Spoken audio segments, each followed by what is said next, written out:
तुम महसूस करते हो, है ना? वो खिंचाव, वो बेचैनी, वो हल्की सी गर्माहट जो अचानक उठती है जब तुम अकेले होते हो, जब कमरा बंद होता है, जब कोई देख नहीं रहा होता।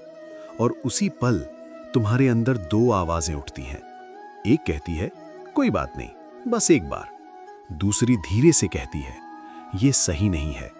लेकिन तुम किसे सुनते हो? तुम जानते हो ये तुम्हें मजबूत नहीं बना रही, फिर भी तुम हर बार हार जाते हो। और फिर बाद में शांति नहीं मिलती, संतोष नहीं मिलता, बस खालीपन। क्यों? क्योंकि वासना प्रेम नहीं है, वो भूख है। ऐसी भूख जो जितना खिलाओगे उतनी बढ़ेगी। तुम सोचते हो बस आज आखिरी बार, लेकिन इच्छा कभी आखिरी बार नहीं होती। वो आदत बनती है, फिर जरूरत, फिर गुलामी। और एक दिन तुम्हें पता भी नहीं चलता कि तुम अपने मन के मालिक नहीं रहे।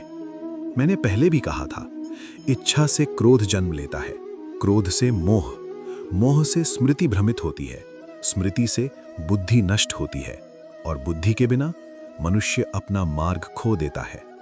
वासना वही पहली चिंगारी है, छोटी दिखती है लेकिन भीतर आग लगा देती है। वो तुम्हारी ऊर्जा खींचती है, तुम्हारी एकाग्रता तोड़ती है, तुम्हारा आत्मविश्वास कम करती है, तुम्हारी आंखों की चमक छीन लेती है। और सबसे खतरनाक बात, ये शोर नहीं करती, ये धीरे धीरे तुम्हें कमजोर बनाती है। अगर ये गलत नहीं है तो तुम इसे छुपाते क्यों हो? अगर ये सही है तो इसके बाद खालीपन क्यों महसूस होता है? क्योंकि तुम्हारी आत्मा जानती है तुम इससे बड़े हो। तुम शरीर नहीं हो, तुम इच्छा नहीं हो, तुम चेतना हो। तुम्हें घुटनों पर जीने के लिए नहीं बनाया गया, तुम्हें उठने के लिए बनाया गया है। सुनो ध्यान से, अनुशासन सजा नहीं है, अनुशासन स्वतंत्रता है।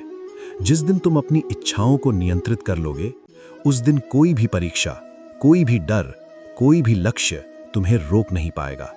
तुम सफलता चाहते हो तो पहले अपने मन को आदेश देना सीखो, क्योंकि मन अगर बिखरा होगा तो जीवन भी बिखर जाएगा।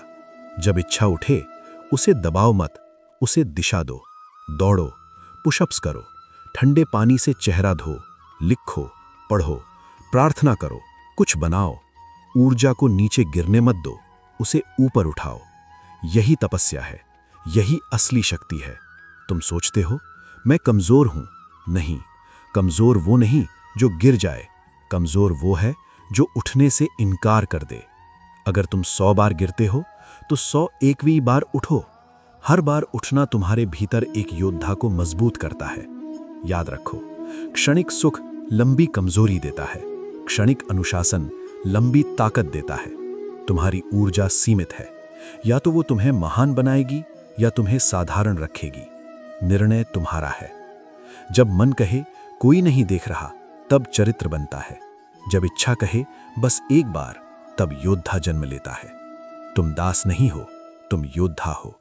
तुम्हारी असली पहचान तुम्हारी इच्छाओं से बड़ी है।